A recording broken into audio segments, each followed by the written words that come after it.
Yes.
Okay.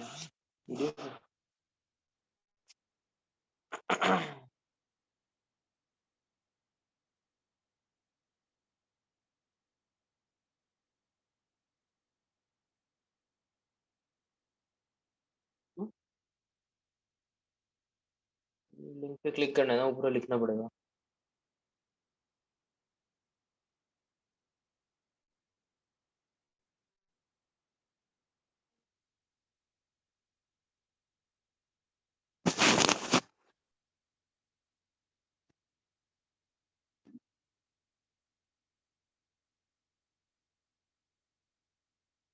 Already बोल रहा हूँ आदमी करे तो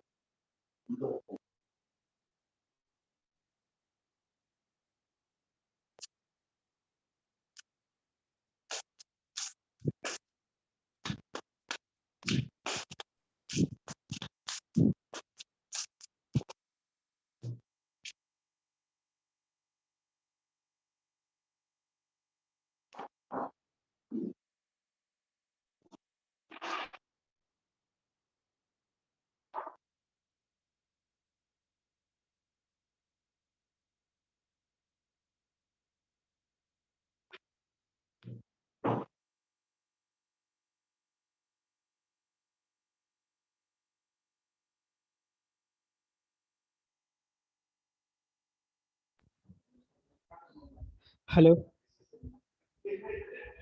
hello hello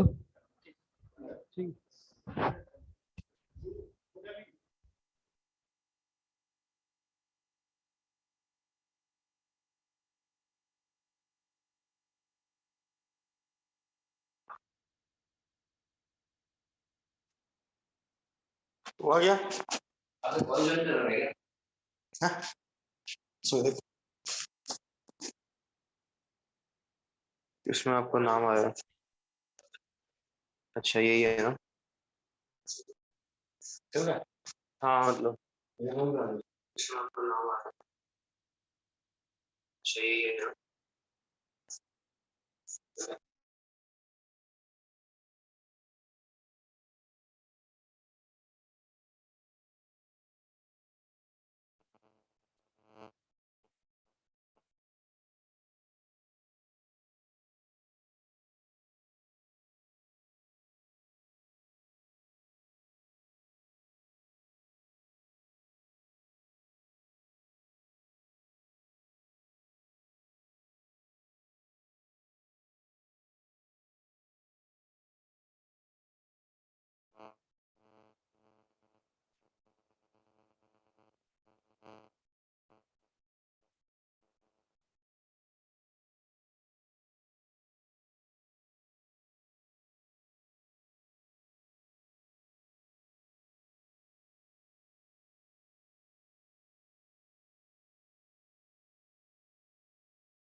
Recording in progress.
Very good morning to all of you. Those who have joined in online mode, they are requested kindly wait for a few minutes. We are waiting for the chairperson and the co-chair and speaker to join us very soon. Because of technical problem, they are not able to get connected with us. I hope within few minutes they will be able to join us, and accordingly in continuation we will be then proceeding with the memorial lecture of Professor S.S. Dhabaria ji. Thank you very much to all of you.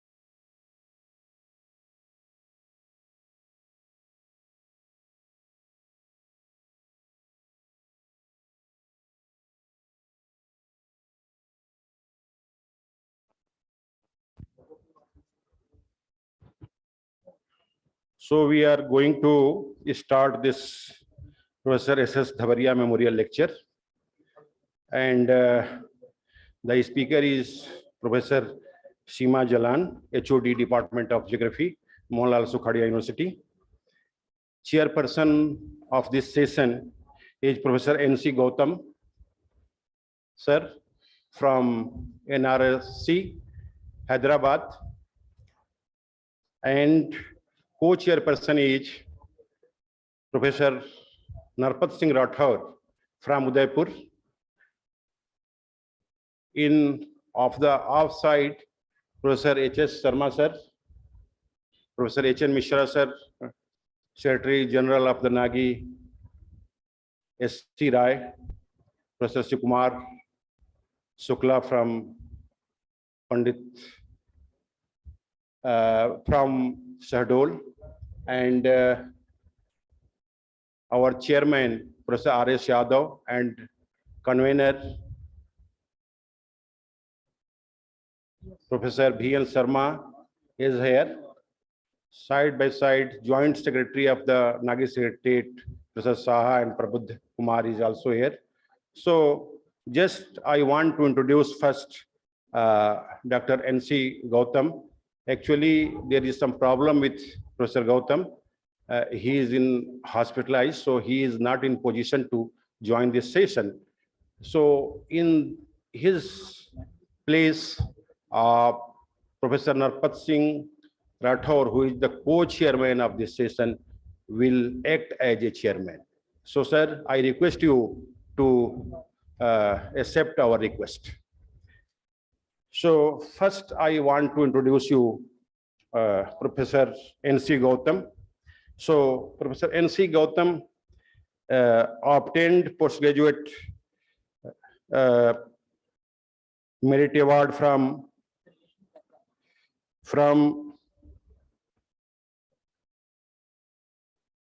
first class for getting first class and first position in MA, BR College, Agra University, Agra in 1964, and PhD from Rajasthan University, Jaipur in 1997, and received degree from University of Washington, USA in 1999.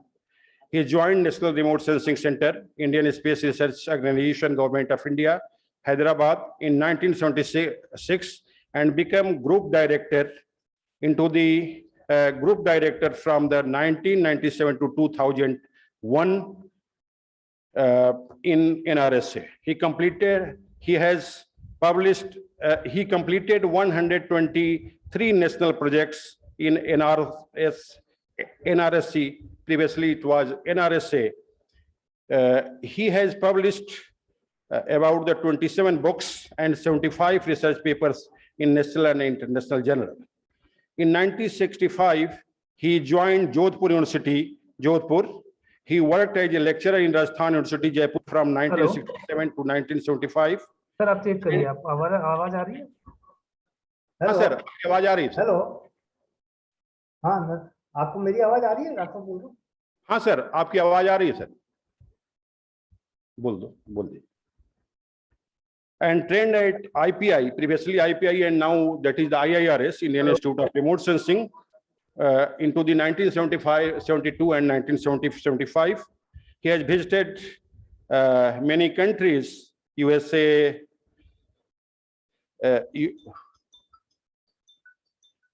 क्या हुआ, कोई problem है?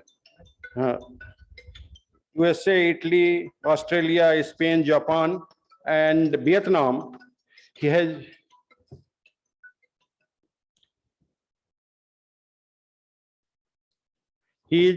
recipient of many awards, about the 12 awards of the excellence. So he is in the hospital. So we wish for the speedy recovery of Professor Nc Gautam. Now I want to introduce you the co-chairman, Dr. Nirpal Singh Rathor, an eminent geographer. His main area of interest are remote sensing and its application, natural resources. He has recently contributed in diverse field of geographical research, particularly in the water resources study, monsoon prediction and climate change. He has, to his credit, more than 40 papers published in national and international journals of repute. His pioneer work to identify the new Maruganga channel in northwest India of Indian subcontinent. He prepared the development plan for Indian desert and semi-desert regions through diverting the flood waters of the Himalaya and Uttarakhand without lifting towards western Rajasthan and northern Gujarat plain. He has made an intense study of the Luni Basin in western Rajasthan and proposed a new channel to link Jamuna, Ghaggar, Jojari, Luni, and Sabarmati to divert the surplus water of these rivers to feed the dry lands of the western Rajasthan. He has also made in the depth study of the problem of water resources in Udaipur Basin using geospatial technology. He discovered the river links, river diversion, and lake linkages set up by the rulers of the Mewar almost 500 years ago for the conservation of and sustained water supply in the Udaipur Basin. Apart from this, he has also contributed toward the study of the environment of Aravalli mountain regions and has brought to the light of the deteriorating environmental condition of this mountain ecosystem. He is a regular contributor in various issues of the local and national dailies on monsoon prediction based on satellite data. He has also completed 4 projects, including application of satellite imagery in the formulation of the regional development plan for Luni Basin, sponsored by the ISRO, and Aravalli Hill Area Development Programs, project profiles for special central assistance during the 7th 5-year plan, sponsored by the Department of Planning, Government of Rajasthan. He was awarded Dr. Boon in Dhabaria Gold Medal and citation from the Her Royal Highness Princess Mahachakri Sindron of Thailand in November 2004 at 25th ACRS Chiang Mai, Thailand, for his contribution in the field of the remote sensing. He was also awarded Leadership Award for the promotion and outstanding contribution in the field of remote sensing and its application as geography teacher by Land Use Management Society, India. He has visited 11 countries, including Nepal, Taiwan, Singapore, Thailand, South Korea, Vietnam, Mongolia, Malaysia, Sri Lanka, Libya, and Saudi Arabia.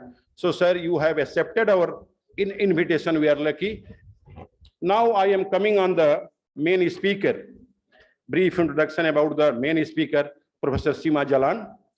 Professor Seema Jalan is the professor in head department of geography in Mohanlal Sukhadia University.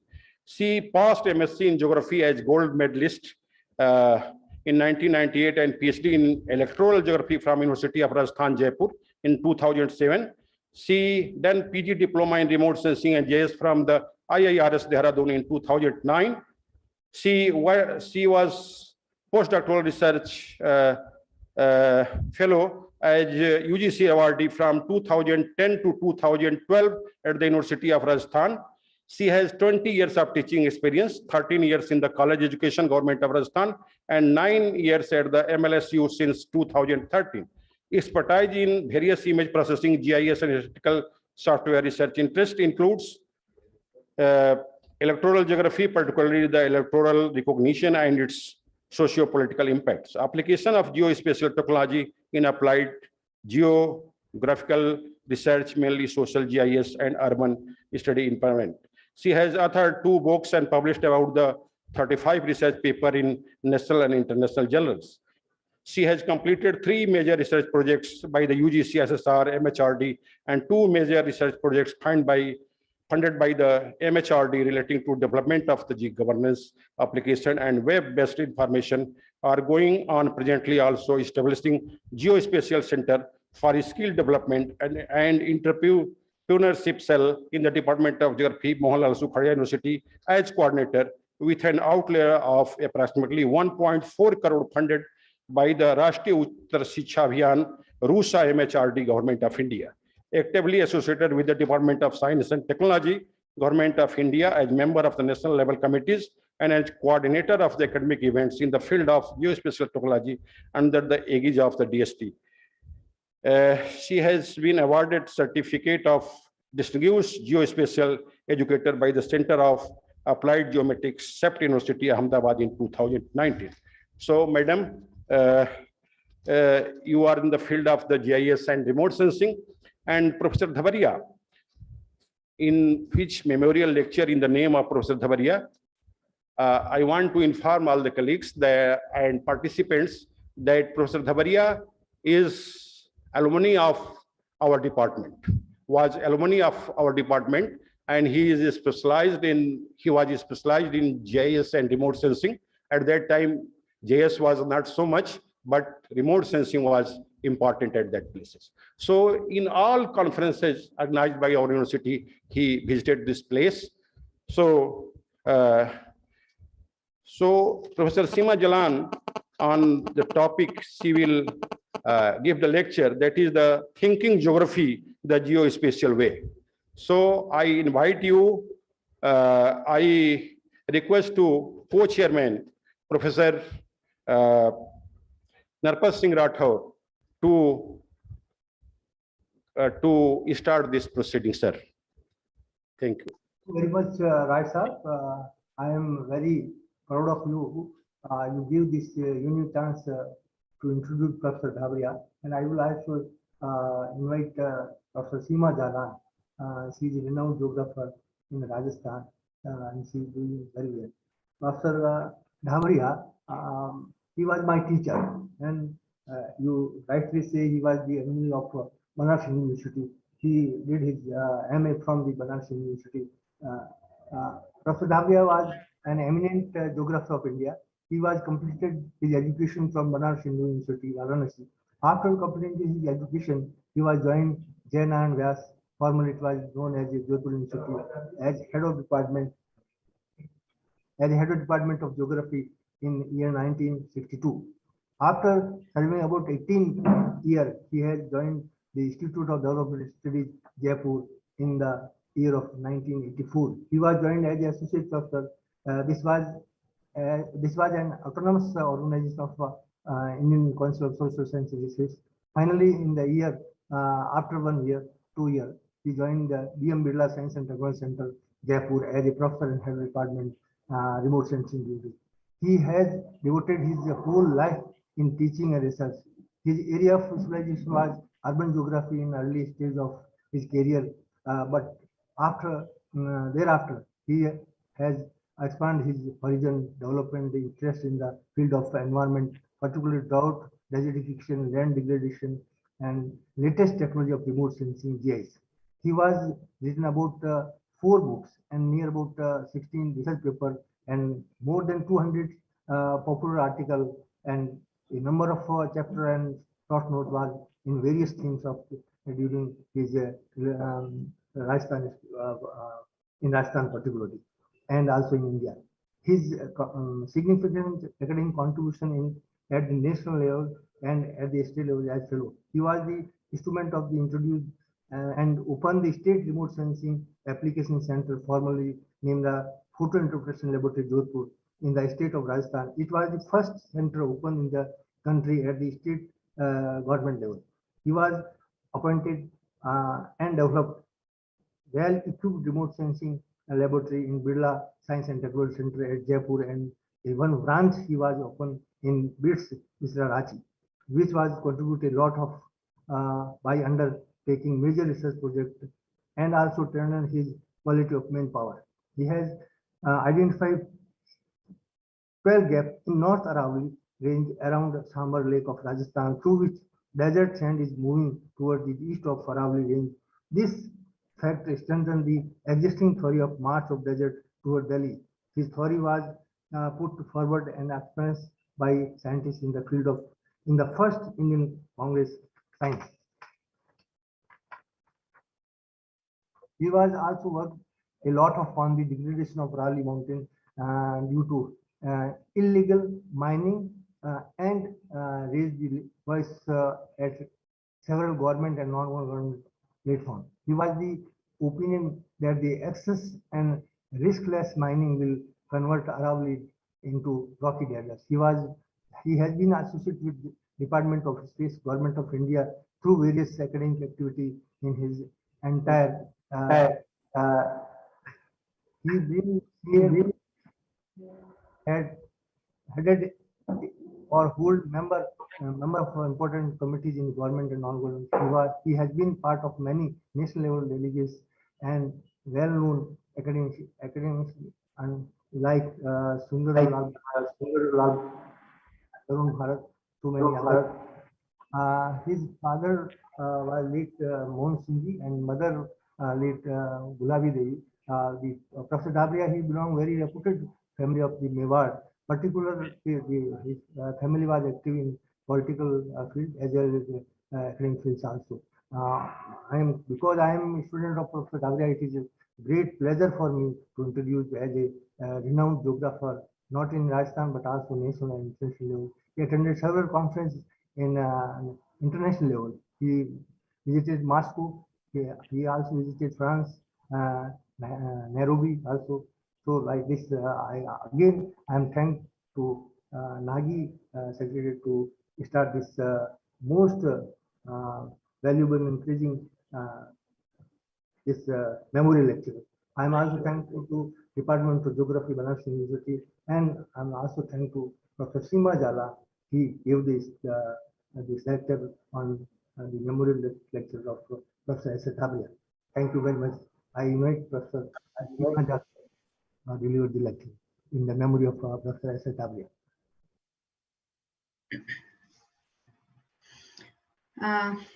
Namaskar. Very good morning to everybody. First of all, I express my heartfelt gratitude to the organizers for Indian Geography Congress and the executive committee of the NAGI for giving me this honor to deliver a lecture as a tribute to late Professor S.S. Dhabaria, who was not only a geographer but a pioneer in the field of geospatial technology, and very proudly we can say that he was from Rajasthan, and of course his stature extended beyond the states and the country as well. So it's indeed a great honor for me, and I'm really thankful for that. Next, I would express my heartiest wishes for respected Professor Gautam, and I wish he gets well very soon. We are indeed missing him here in this session.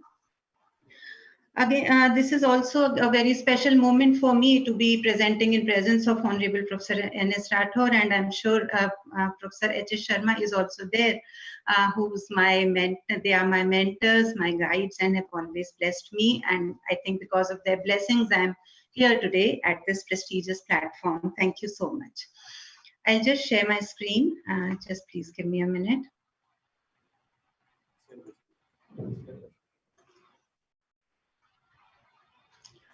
I think you have to allow me to share my screen. Yeah. As has been told by, as has already been told, I have selected the theme, Thinking Geography the Geospatial Way for today's presentation. It's been a long journey by geospatial technology now, and now there was some time back when we did a training in the field of geospatial technology, it was a notion that only people specialized in the field of geospatial technology actually they can apply that for their research work. But now times, since last 5 to 10 years, the times have altogether changed, and geospatial technology is now available in such forms and ways that every single person can apply that. We have been doing that with Google Maps every day. Every single person, every layman is doing that. And therefore, I thought that it would be appropriate if I talk about how every single geographer can think the geospatial way now. The theme for the conference is Population, Environment, Health, Sustainable Development Goals and Appropriate Technologies. When we talk about all these fields, what is central to all these fields is geography. The geography, it is only the geographical approach which can actually lead us to the possible solutions to all the problems which we are facing in these fields. Geography meaning what is there, where it is there, what are the spatial patterns, what are the spatial disparities are there, what is the measure, how much any phenomena, any process which we are talking about, in what quantity it is there, what is the level, what is the intensity, and the most important question is we seek the reasons that why it is present there and in that form. So we are talking about the phenomena, the processes, the patterns, the disparities, the trends, the relationships, and all these analysis may lead us to some kind of theorization. During the course of all these studies, we employ a lot of tools. We start with identification of the phenomena. We attempt to measure them. We want to represent them. We want to map them. We want to monitor their change over some time. We want to explain them. For all these, we need to integrate a lot of diverse information, and we need to analyze it in various forms and come to some models which can explain the past and the present and also help us to predict something for the future. Central and fundamental to all these is the data. The data over space, the data over time.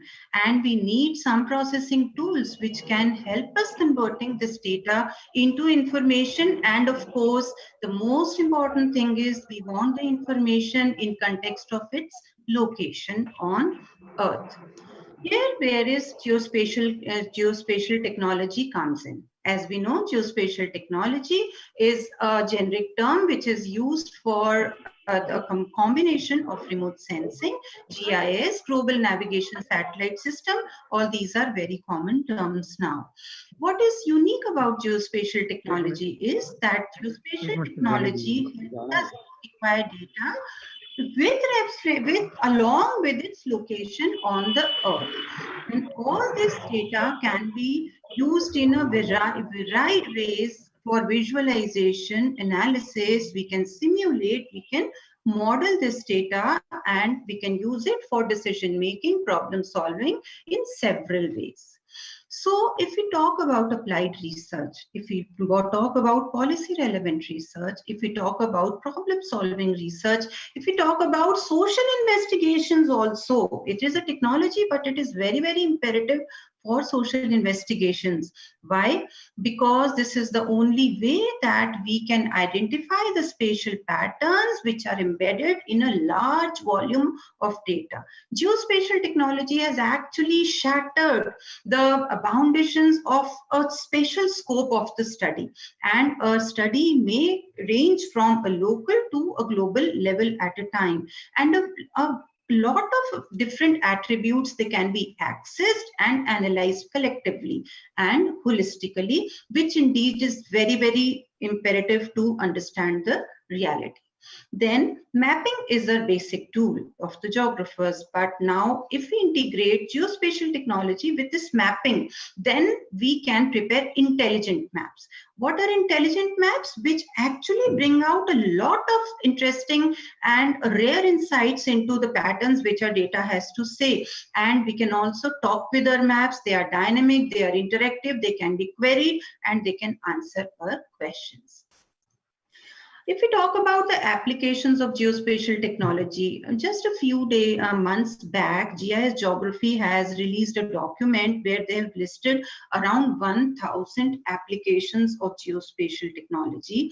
And I promise that these are just a few. It is said that the applications are just bound by your imagination. You imagine it and you can do it with geospatial technology.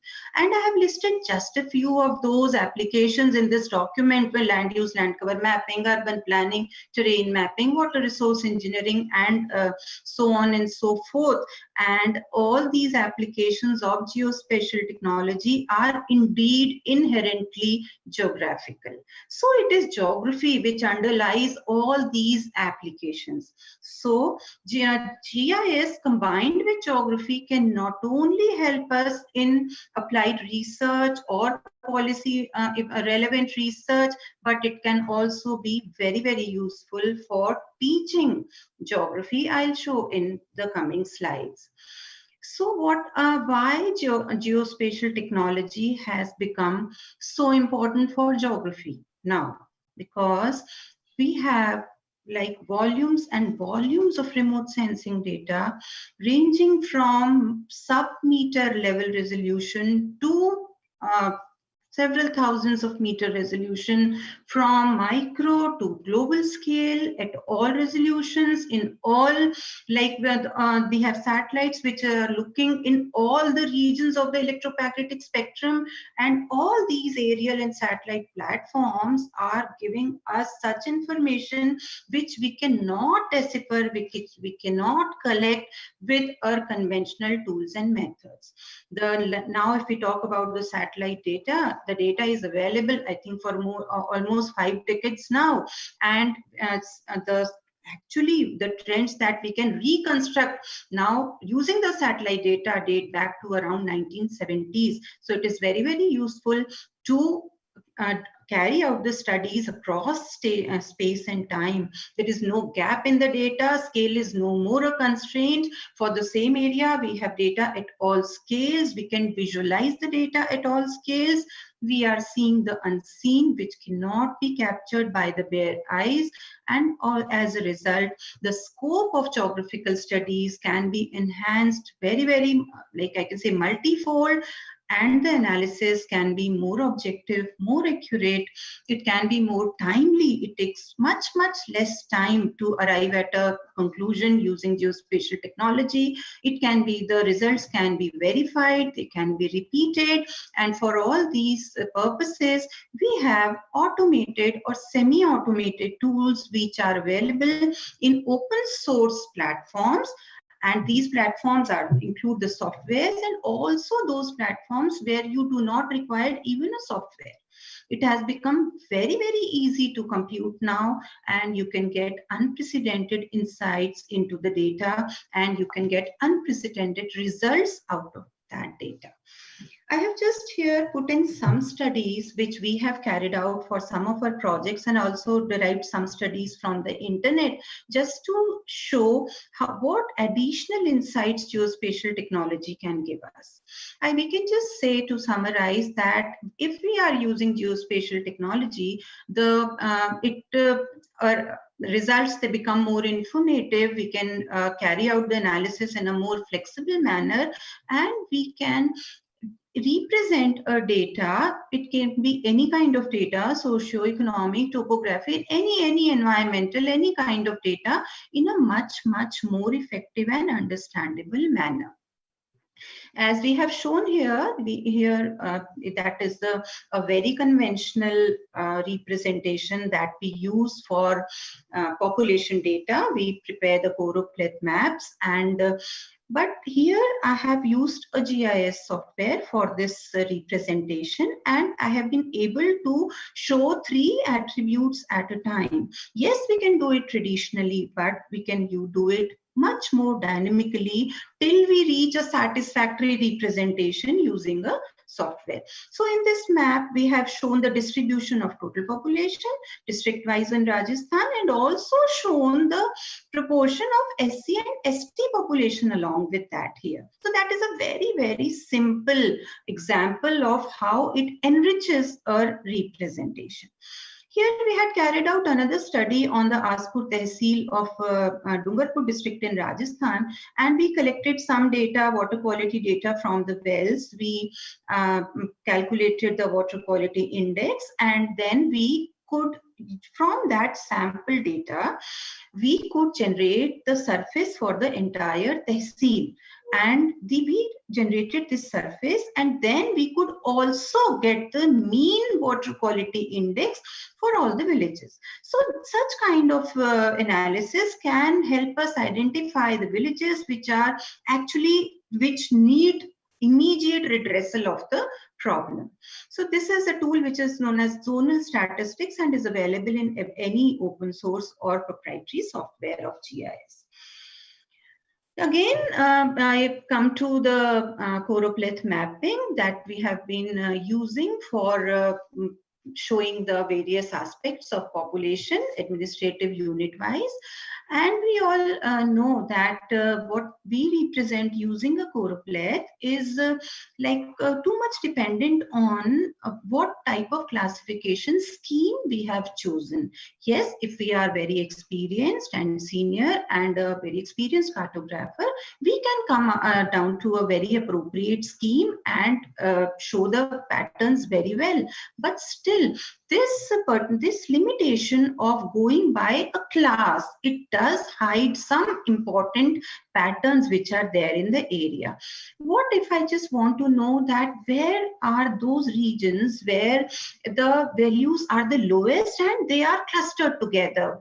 We can say that where the problem is most severe and the tailored solutions are needed. We have some tools, geospatial tools. Of course, these are traditional statistical and cartographic tools, which can be very easily implemented in a GIS environment. And like it is local Moran's eye tool, we have here shown the distribution of SC population in Dausa district of Rajasthan, and we have prepared with the same data a Moran's eye cluster and outlier map. And here I can immediately make out that these are Patwar circles. These are the Patwar circles where the value is extremely high. We can say that it is a extremely high concentration of SC population. Here, these are some outliers where the population is very high, very large in a particular unit, but it is surrounded by units which have very low population. There must be some interesting reasons for this, and of course, the geographers are always looking for them. Similarly, I have here shown the distribution of ST population, and we have been using these tools. We can identify where are the concentrations of the population, where are the cold spots, where it is extremely low.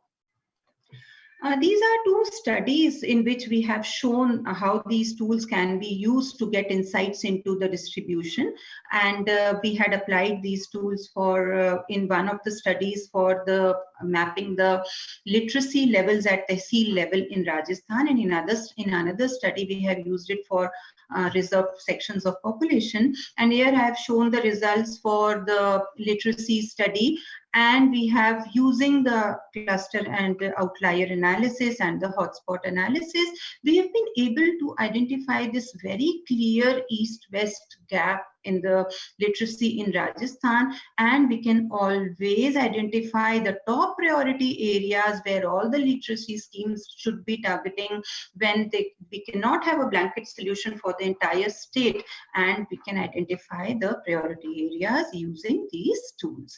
We can also see that there are some units which are outliers, having high values surrounded by low and low values surrounded by high, which we actually need some kind of special attention. Similarly, we have tools of spatial distance measures. Like we are thankfully in a comfortable position of COVID right now, but that has actually necessitated that we should look for tools which can help us to identify how a disease is spreading. Similarly, we can have a lot of applications in geography of crime, where we should be able to see what is the distribution of a particular type of crime, and is it related to some other socio-cultural or physical phenomena, some other kinds of, you may say, if there are more liquor shops, the crime might be more. But how to actually establish this fact that there is a relationship? Then we have some spatial distance measures like a mean or a standard deviation eclipse and the such measures, which can help, which actually show what is the direction of the movement, what is the direction of distribution, what is the nature of dispersion. And it can be, I have shown a study which I have taken from internet, from this source, and where we are seeing that what is the distribution of the hypertension patients in Jeddah in Saudi Arabia. So similarly, we can see that the patients are more in this, the trend is in this direction, then we can always correlate it with other socio-cultural factors. Similarly, here we have shown the hotspots of the diseases. There must be some specific factors which are leading to more hypertension in people in this region. So such tools can give us very, very useful insights. We can also use such tools in the cultural geography very nicely. They have been used for understanding the ethnic segregation of the society. If all the ellipses are overlapping, that means it is a heterogeneous society. But if every every community has a different direction, then it indicates ethnic segregation in the society. So it has a lot of applications in cultural geography also. This is something very interesting I have found, and we are into a study in which we are trying to validate this data. But I must say that there very soon, using these freely available data sets, geographers will be able to address the 10 years gap in the census data. This data is freely available on various portals like worldmap.org or the landscan.ornl.gov and the CDAC website of NASA. And here, what is most interesting is that the population data, till now for the use of population data, we have been a bit constrained by its availability according to the administrative units. But within that administrative unit, so it may not be necessary that the population is equally distributed across the unit. There may be some area which is not populated, that might be a forest or a water body. But we actually, by map overlay, we might be able to identify, but what if I get the population value for every single pixel of 100 into 100 meter or 1000 into 1000 meter? Such data sets, now the census data has been integrated with the land cover data, other satellite data, nightlight data, mobile data, social media data, and you have such maps which are freely available on the internet. They can be acquired from these websites of worldpop.org, Landscan, CDAC website, and we can have the population data disaggregated within the administrative units, and also we can have the data for non-census years. Like I have these data sets, the Landscan data sets are available for every single year. This is available at 1 kilometer into 1 kilometer resolution, and these are available for every single year since 2000. The CDAC data is also, this is very interesting data set which disaggregates the census data, particularly for the urban areas. 2011 census data, and you can access these maps at cdac.in. So these, of course, these data sets can be very, very useful for understanding the population dynamics, how the settlements are changing, how we can actually draw the risk maps in case of an epidemic or a disaster, how much population is to be evacuated, how much population is living where, how much population was living in like in the past at some particular place. It can be very, very useful for such all variety applications.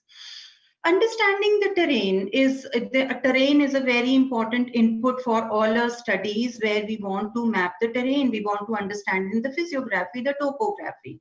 Conventionally, we have been using the topo sheets for that, drawing the contours, drawing the profiles.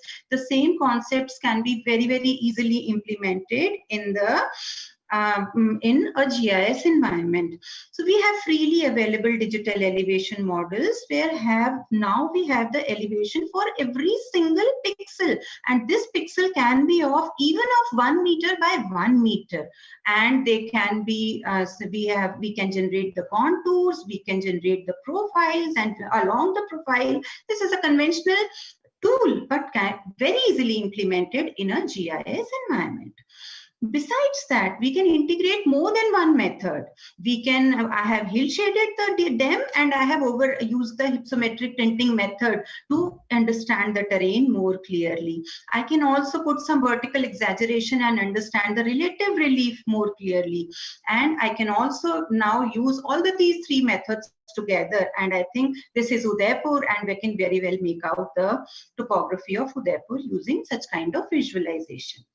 We have a lot of derivatives we need for slope, like a direction of slope for every pixel I can get the flow direction of water. All these are very regular inputs in our geographical hydrological modeling, water resource management studies. Very, very easily they can be implemented in the GIS environment. I can derive the stream order using the Strahler and the Shreves method. I can draw the catchment for a particular point. I can draw the catchment for a like the catchment area of a stream. I can extract the drainage network, and all this can be derived from a digital elevation model in a GIS environment. Now I come to the challenges. A lot of young geographers or a lot of people who are not expert in geospatial technology will say, okay, everything is fine, but then how to access the data, where the data is available? Till recently, the cost of data was really very prohibitive. Then what about the standardization? How do I know what accuracy I should aim for? I don't have the technical knowledge. I don't have the geospatial skills. I don't have the infrastructure. I don't have the lab. I don't have the software. I work in a government institute. I don't have the funds. I don't have a team. And of course, I don't have the time to carry out all this analysis. None of this constraints is a constraint anymore. We have web geoportals which are giving you all this data and all these processing, which is very, very easily accessible. What you need is just internet. So these web geoportals, we all are very familiar with Amazon. It is a e-commerce portal.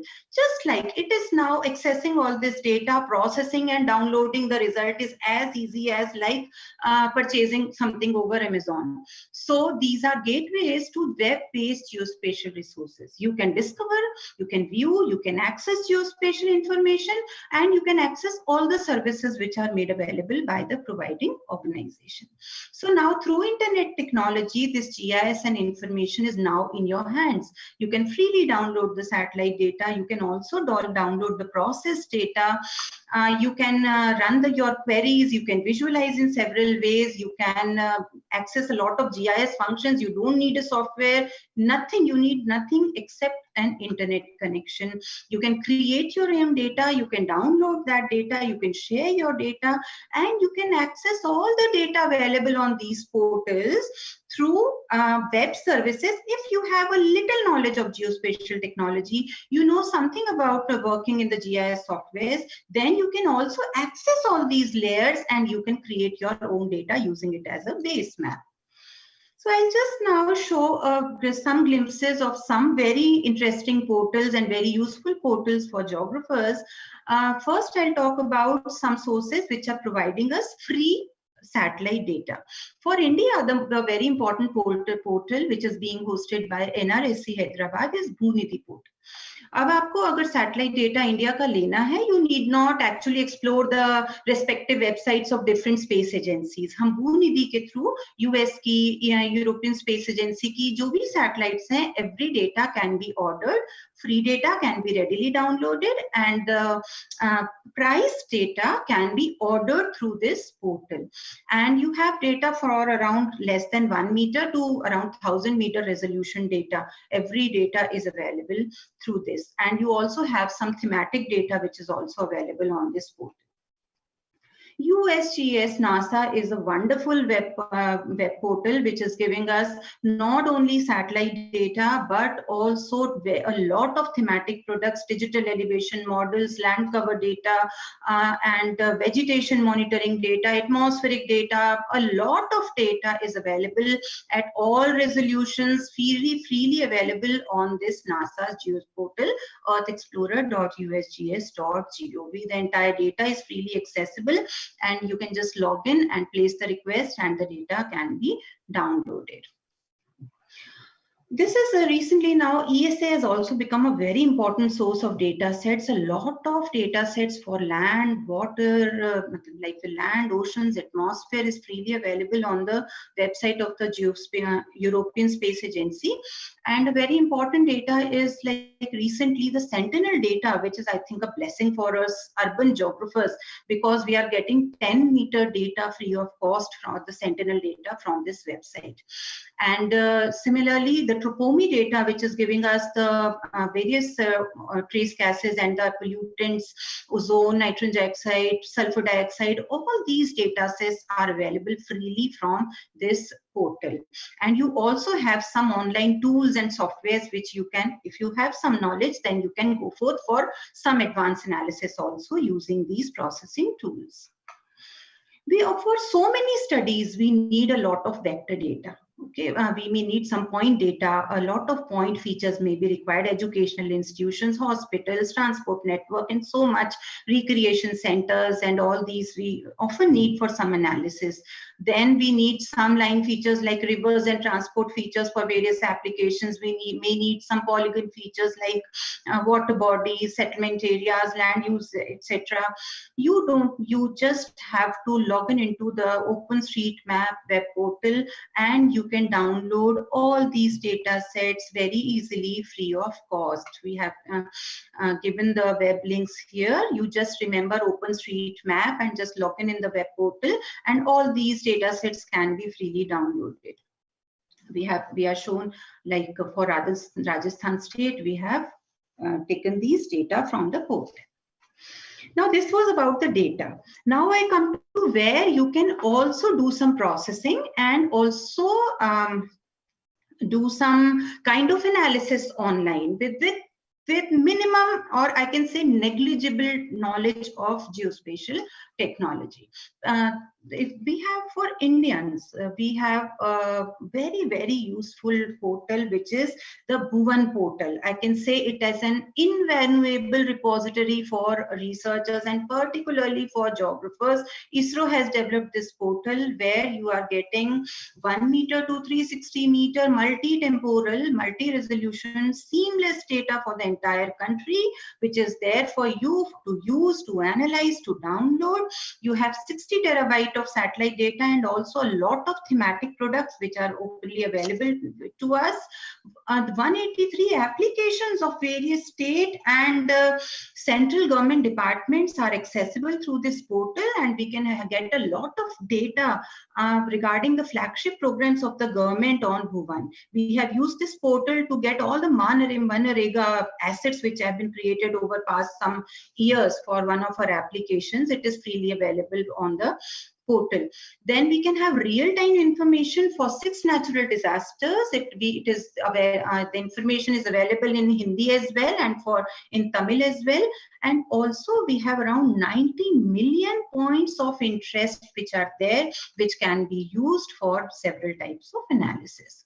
Around 100 thematic layers are there on the portal, which can be used, which can be accessed for several types of analysis. We have real-time data for 6 disasters: flood, cyclone, landslide, earthquake, forest fire, and drought. And we also have time series data for the same. So data is not a constraint anymore. Any kind of information, I may say. I'll just give you a glimpse of the portal. This is the Bhuvan portal, and this is the interface you can see. And I just discuss very quickly in 2 minutes some things which are very relevant for us, the geographers. This is Bhuvan 2D, is like we can say a dynamic base map for us. We have all types of information up to micro level. You can see we have a very good base map which can be visualized here. I can also visualize it on the satellite platform. I can see both of them together. I can also see the physical map of the entire country dynamically at various scales. Then I can also see the hydrology of the entire country, and all details can be seen at various levels, may it be the macro watersheds or it can maybe the micro watersheds. Then we can this is the open data archive, where we can get a lot of sensor satellite data free of cost, of resolution coarser than 23 meters. A lot of thematic products are there for land and terrain, ocean and the atmosphere. They can just be selected and freely downloaded. And we have some data, a lot of data from the for climate and environment. And like we have all the thematic data sets from the National Information System for Climate and Environment. We can just select the product and we can download it. This is something really very, very useful for us. Now, if you want to get the statistics also, these are all the thematic layers. We can see that temporal layers available. I can get the land use land cover for 5, 6 up to 15, 16. I can have the wasteland maps, the geomorphology, the a lot of geomorphological and urban sprawl maps I can have.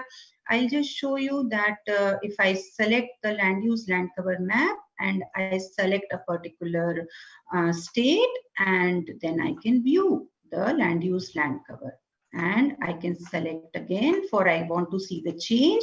Then I can also select another map, and just I can click here and download this map, and see, you can get it in a very nice template, and also you can get all the statistics. Coming to the statistics, I can get for the entire state, I can get the statistics of various land cover category, land use land cover categories which are there. And I can also, I can draw a small area of interest. And for this particular area of interest also, I can get the statistics. So it is quite flexible. It can be used in various ways. We can also, like if we want to plot some data district wise or state wise, then we can use this create a map tool. And you have on here, we have just the state and the district boundaries of the entire country. And here we have like a tutorial which is there. You have to prepare just a very simple text file, put your data there and upload the text file here. The map will be drawn and you can download the map. I can do it right now because it needs logging in and it will take some time, but it can always be explored later on. Similarly, I have said that a lot of central ministries have hosted their data here.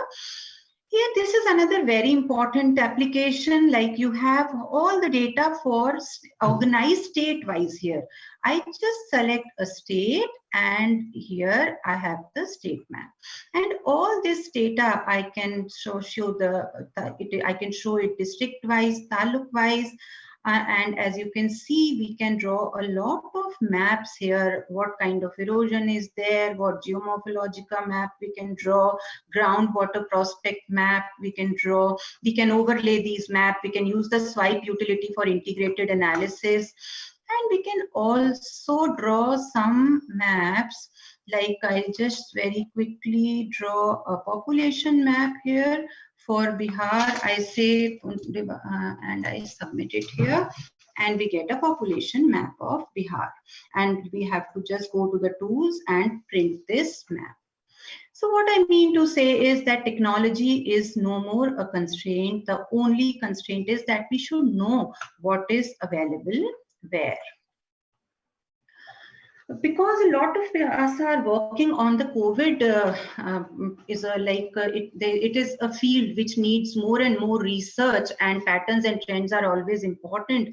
But even the Bhuvan portal itself is hosting an app which is the COVID-19 app, and we can just I'll just show.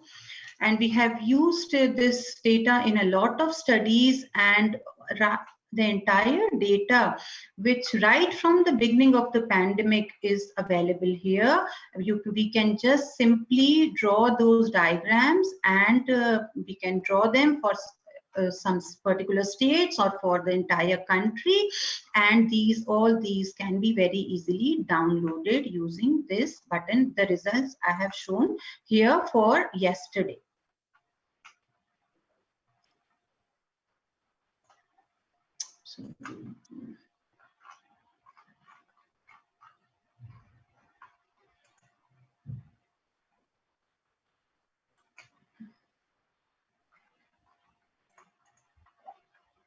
I'm sorry, is it visible, sir? Okay. So these are the results that I have taken from the same source for yesterday. Similarly, there's another app being hosted by ISRO where we can get the state-wise or the district-wise. Yes, I'll just take 2 more minutes. We can get these state-wise trends. Another link where we can get the trends for particular district at district level. These are, we can prepare comparison maps also. I would have discussed this portal, but we are running short of time. So this portal, I just introduced this portal. Vedas is a portal which is being hosted by the Space Application Center, Ahmedabad. And we can similarly, as I had shown for Bhuvan, a lot of thematic data is available here on this portal also.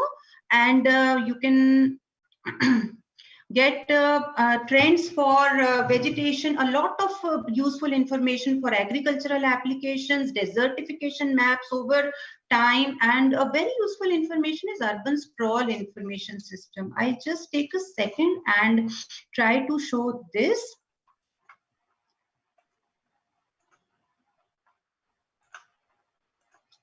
Yeah, this is an urban sprawl information system where we can, because a lot of us are working on urban sprawl, and we can just like if we want to understand what is the extent of urban area in a particular, it is there for all the 100 smart cities of India, and you can see that a time series data is available, and we can just draw these maps and download them and visualize them up to a very micro, very large scale maps also. Similarly, we can also compare 2 years. Like if for Ahmedabad, I want to compare what has been the change from 2011 to 2020, we can say. And just I'm sorry. Yeah, I draw this.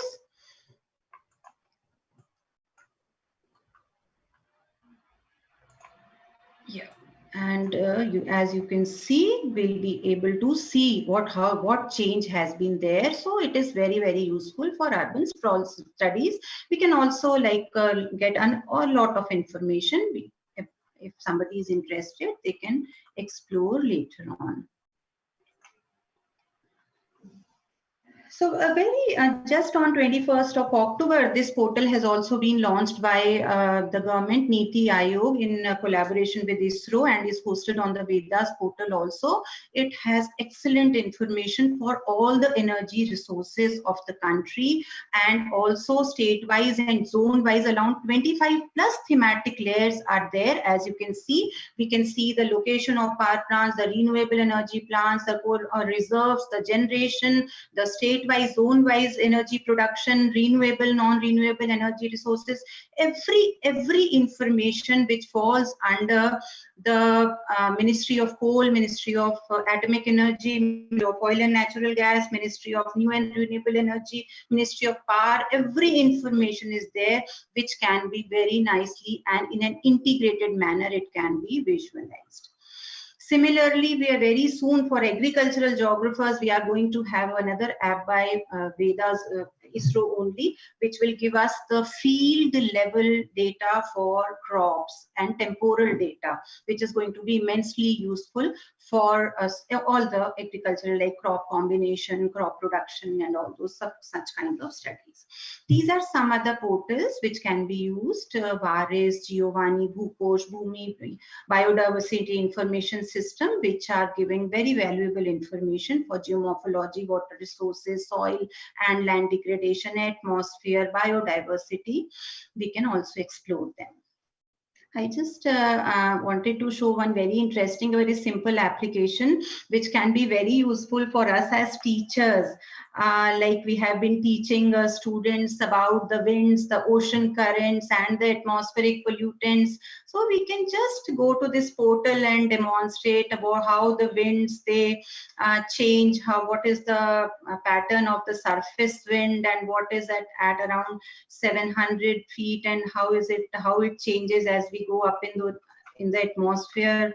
We can also show the ocean currents at various times, and we can also show the particulate matter.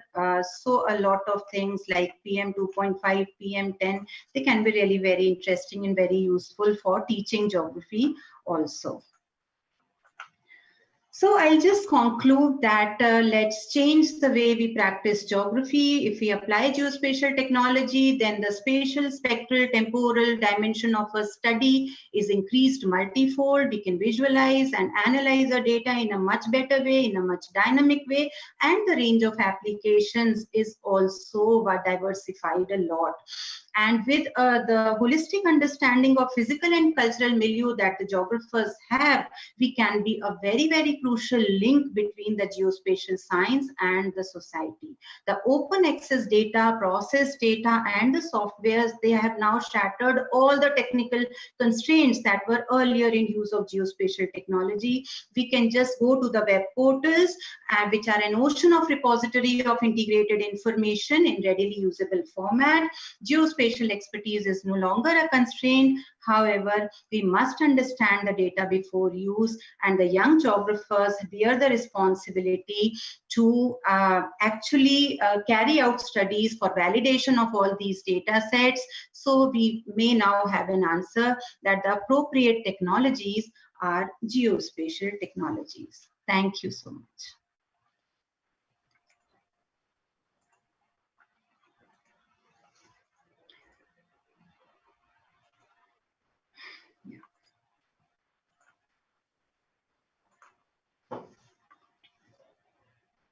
Remote sensing, particularly geospatial technique, including national level, international level, as well as micro level.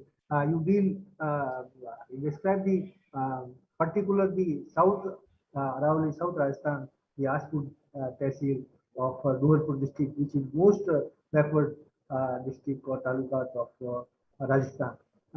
You use all type of data, including choropleth, isopleth, and different type of available data, NASA data, NRC data, SEC data, different portal you use. Due to lack of time, I appreciate, I am thankful to you, and also I am thankful to Nagi Secretariat and the Vanas Secretariat Department to give this opportunity to present the special memorial lecture on Prof. Dhabaria.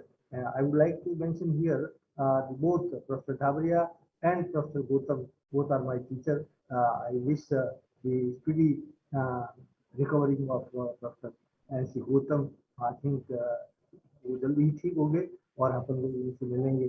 पुनः आपका सबका हार्दिक स्वागत, अभिनंदन, और पुनः मैं आपको सभी लोगों को धन्यवाद ज्ञापित करता हूँ मेरी तरफ से, मेरी कॉलेज की तरफ से और मेरे ज्योग्राफी डिपार्टमेंट और यूनिवर्सिटी के all the research teachers for the nice presentation. Thank you very much. Thank you so much. Thank you, sir. Thank you, madam, for such a